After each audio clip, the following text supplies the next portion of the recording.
All right, so you want to open a restaurant, huh? Well, you came to the right place because we're going to dive deep into all the costs involved, get one off the ground in 2024.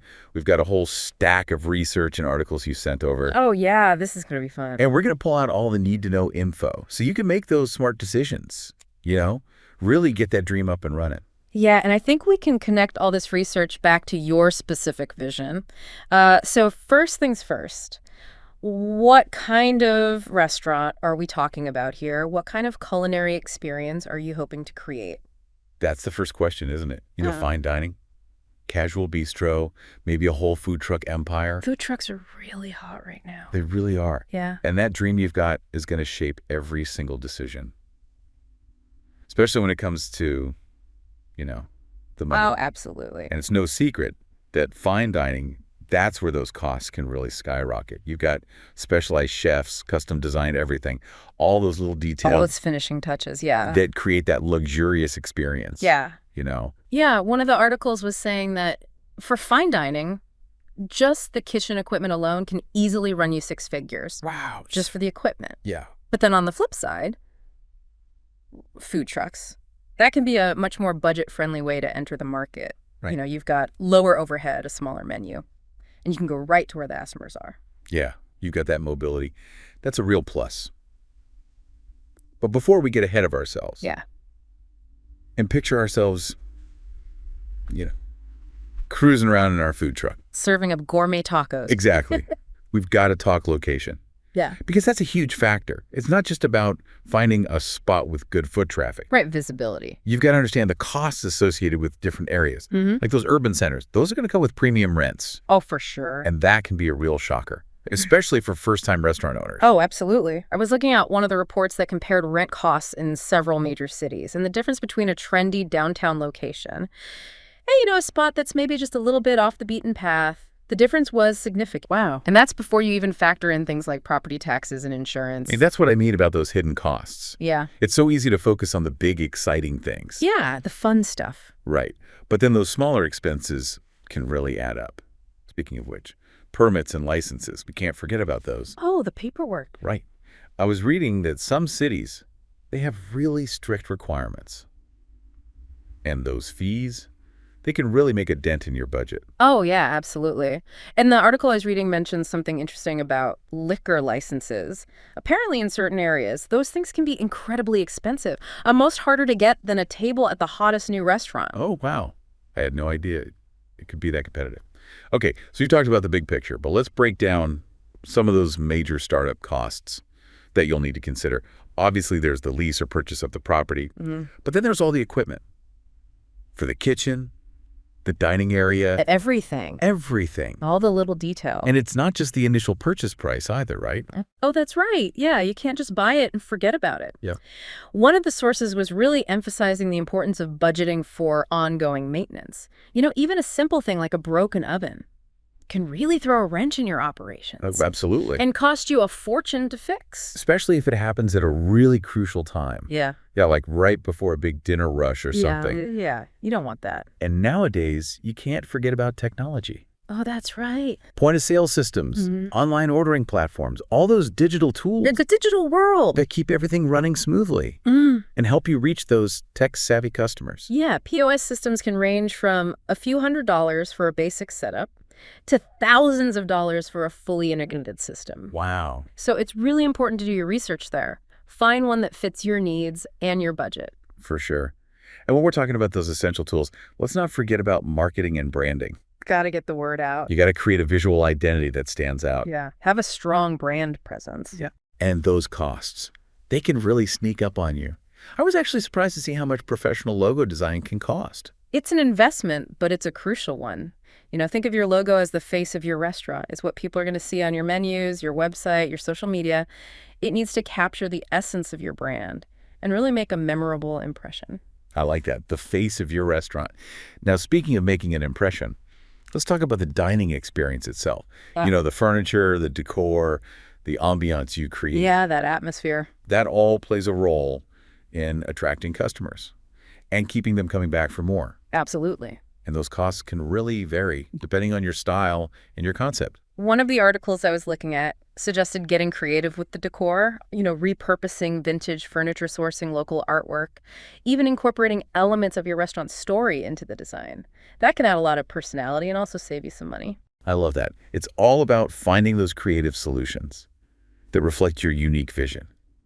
But amidst all this excitement, we can't forget about those unexpected costs, those little surprises that can pop up and throw your budget off track. The unexpected always happens. That's why having a contingency fund is absolutely crucial. Right, because things happen, Equipment breaks down, the market fluctuates, you might have to deal with a sudden plumbing issue. Having that financial cushion can be a lifesaver. Okay, so we've covered the big ticket items and those unexpected hiccups. Now let's talk about the ongoing costs. Those monthly expenses. Yeah. They keep your restaurant doors open. Keep the lights on. Exactly. We're talking rent or mortgage payments, utility bills, staff salaries, inventory costs, marketing expenses. The list goes on and on. Yeah, it can feel a little overwhelming, right? A little bit. But the key is to understand the difference between fixed costs, those that stay relatively consistent, and then variable costs, those that fluctuate depending on all sorts of factors. Right, like customer demand and seasonality. And managing those variable costs, especially inventory, that can be one of the biggest challenges for new restaurant owners. Yeah, I can imagine. And that brings us to one of the most fascinating concepts I came across in the research, something called just-in-time inventory. Oh, I've heard of that. That's all about minimizing waste and maximizing freshness, right? Exactly. Imagine getting a fresh salmon delivery every other day instead of once a week. Oh, wow. You reduce the risk of spoilage, offer a higher quality product, and potentially even justify a price premium on your menu. That's a great example. Yeah. It really helps to see how these concepts play out in a real-world scenario. So we've covered a lot of ground here. From those initial startup costs, the ongoing expenses that keep the engine running. It's clear that opening a restaurant is a complex undertaking. It's a lot to juggle, for sure. But it doesn't have to be daunting. Not at all. There are so many strategies and resources available to help you navigate this journey. And we'll dive into some of those cost-saving tips in the next part of our deep dive. Okay, I'm ready for those cost-saving tips. Let's unlock the secrets to stretching that budget and maximizing every single dollar. Let's do it. All right, let's get into those cost-saving tips. I'm ready to unlock the secrets to stretching that budget and maximizing every dollar. Yeah, and the research actually had some really insightful strategies. One that stood out to me was the power of negotiation, especially when it comes to your lease agreement. Oh, yeah, I've heard some landlords can be tough negotiators, but I guess it never hurts to try, right? Exactly. And the source material mentions some interesting tactics. For instance, did you know that some landlords are open to revenue sharing agreements instead of fixed rent, especially for new restaurants? Wow, I never thought of that. So it's like a partnership then, where both sides have a stake in the success of the restaurant. Exactly, aligns incentives. And it can be a win-win situation. I like it. And speaking of finding win-win situations, let's talk about kitchen equipment. Those shiny new appliances. They're tempting. Oh, yeah. But they can also eat up a huge chunk of your budget. Yeah, I was drooling over those state-of-the-art ovens. But I guess there are smarter ways to go about it. Absolutely, leasing or financing equipment can be a game changer, especially when you're just starting out. It spreads out the cost over time, and it frees up capital for other expenses. Right, it makes those big purchases more manageable. The research also mentioned looking into secondhand or refurbished equipment. I admit I'm a little hesitant about that. What about reliability and warranties? That's a valid concern, but the article emphasized the importance of buying from reputable suppliers who offer warranties. Think of it like finding a vintage treasure. You get quality equipment at a fraction of the price. Okay, that makes me feel a little better. Yeah. And you know what else can save money and space? Those multifunctional appliances. Right. Combination ovens, versatile prep stations. They're like the Swiss Army knives of the kitchen. They can perform multiple tasks, which reduces the need for a whole arsenal of equipment. Now let's talk about something. That can be a real budget killer. Food waste. See those documentaries about how much food ends up in landfills. And it's shocking. It's definitely a major issue, both from an environmental and an economic perspective. Yeah. But there are strategies to tackle it. We already touched on just-in-time inventory, which is all about ordering what you need when you need it. Right. But how do you predict demand accurately? I imagine it's a tough balancing act. It is. It requires careful planning, tracking sales data, and even factoring in things like seasonality and special events. but the potential savings on spoilage can be significant. And let's not forget portion control. I've been to restaurants where the portions are gigantic, Yeah, and I always wonder how much food ends up getting thrown away. it's a great point. Precise portioning not only minimizes waste, but it also helps you control costs. And consistent portions ensure a consistent customer experience. Now, speaking of the customer experience, let's talk about the menu. It's not just a list of dishes, it's a reflection of your brand, your culinary vision. And believe it or not, a powerful tool for cost control. Absolutely. One of the sources highlighted the benefits of simplifying the menu. Offering a smaller, more focused selection can streamline kitchen operations, reduce inventory costs, and even improve efficiency. I can see how that would make things easier for the kitchen staff. Mm. Less to prep, less to manage, and hopefully less waste.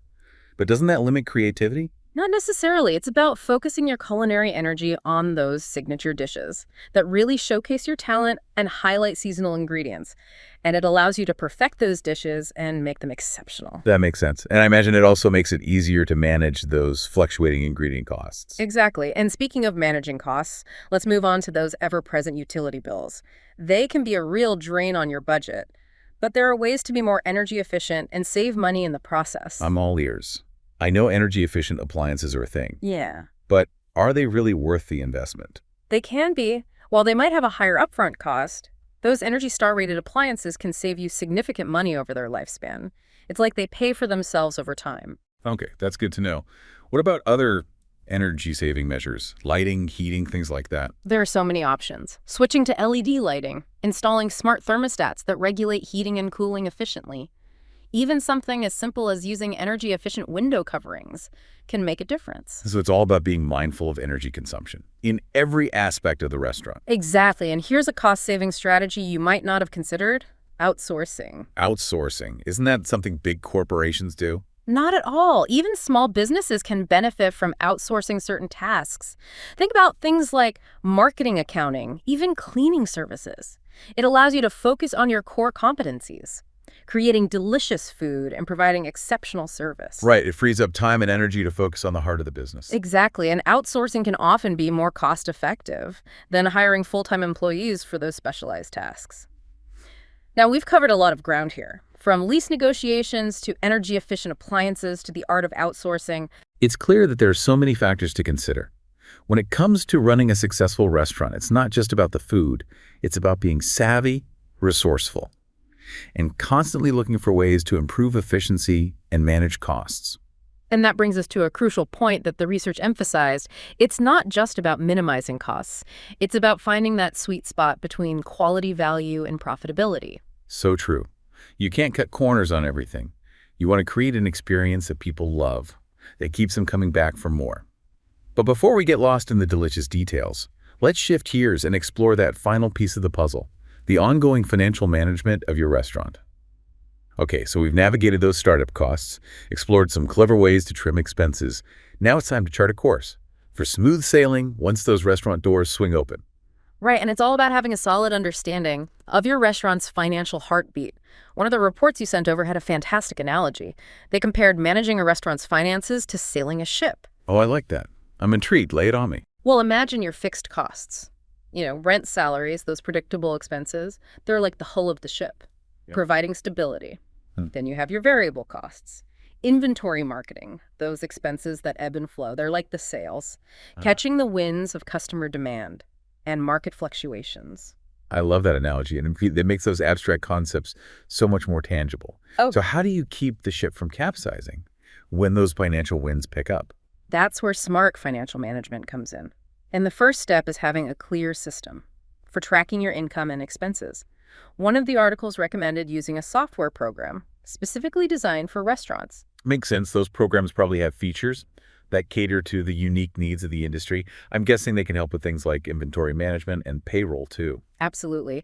And they can generate reports that give you a real-time snapshot of your financial health, helping you identify areas where you might be overspending or where you could potentially cut back. Right. Having that data is so valuable. But technology is just one tool in the financial toolbox. So what are some other strategies for keeping those finances on track? Well, one of the most important things is to regularly analyze your menu pricing.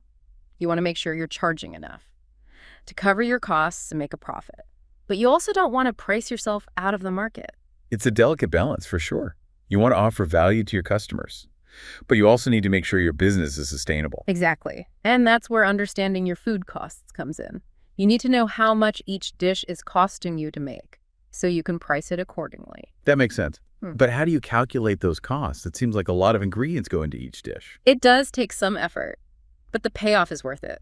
The sources you sent over had several different methods for calculating food costs, from simple formulas to more detailed spreadsheets. But the basic idea is to break down each dish into its individual ingredients, track the cost of those ingredients, and then factor in things like portion size and waste. Okay, that sounds like a deep dive in itself. But once you have those numbers, you can use them to make informed decisions about pricing, portion sizes, even menu design. Precisely. You can identify those high-margin dishes that are both popular and profitable, and you can also spot those dishes that might be costing you more than they're bringing in. So it's not just about crunching numbers. It's about using those numbers to make strategic decisions that impact the overall success of the restaurant. Exactly. And that brings us to another crucial aspect of financial management: cash flow. Ah, yes. The lifeblood of any business.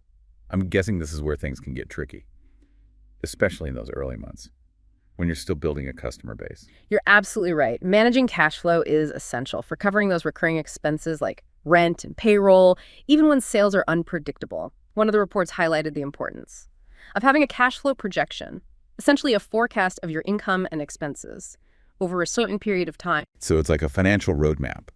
That helps you anticipate those peaks and valleys in cash flow and make adjustments as needed. I imagine that can be especially helpful during those slower months when sales might dip. Precisely. It allows you to plan ahead, perhaps by running special promotions or adjusting your staffing levels to ensure you have enough cash on hand to meet your obligations. This has been incredibly insightful. I'm starting to see how all these pieces fit together. It's not just about cooking delicious food. It's about understanding the financial dynamics of running a restaurant, tracking those numbers, and making informed decisions based on those insights. Exactly. And the research emphasized one final point that I think is incredibly important.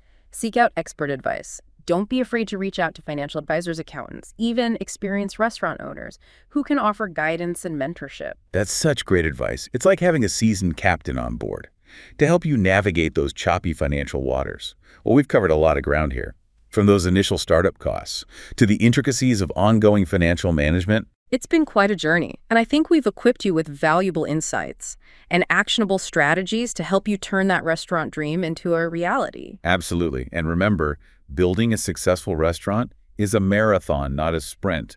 It requires passion, resilience, and a willingness to learn and adapt along the way. And a dash of creativity, a sprinkle of business savvy, and a whole lot of heart. Well said. So as you embark on this exciting culinary adventure, remember that you're not alone. There's a wealth of resources and a community of fellow restaurateurs ready to support you every step of the way. And remember, we're always here at the Deep Dive, ready to explore those complex topics and help you navigate the ever-evolving world of knowledge. Until next time, happy cooking, happy planning, and bon appetit, and